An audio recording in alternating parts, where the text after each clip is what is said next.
député. La parole est à monsieur Philippe Folliot. Merci Madame la Présidente, Madame la Ministre, mes chers collègues. En fait, il y a trois questions et trois problèmes qui se posent au travers de cet article.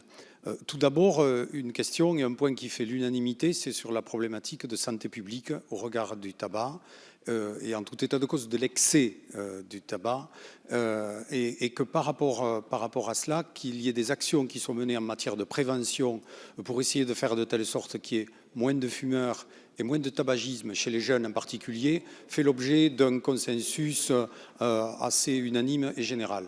Ensuite, il y a un deuxième point qui pose problème, c'est par rapport, j'allais dire, à ce vers quoi vous voulez nous entraîner, Madame la Ministre, c'est-à-dire prendre une mesure qui soit une mesure franco-française, nationale, et qui ne soit pas une mesure européenne.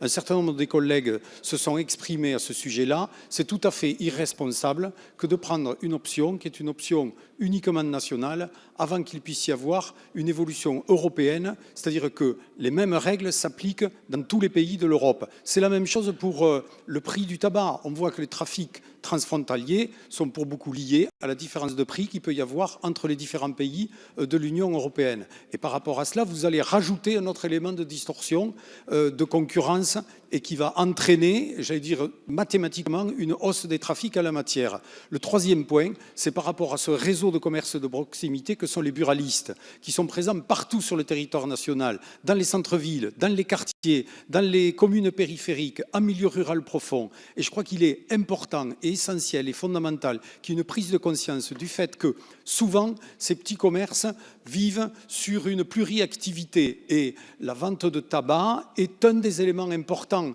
de l'équilibre structurel de ces commerces. Et donc c'est un lien social, c'est un service qui est rendu aux populations et dans ce cadre-là, la mesure telle que vous nous la proposez risque d'avoir des conséquences catastrophiques pour le réseau des buralistes. La parole est à Madame Michèle Delaunay.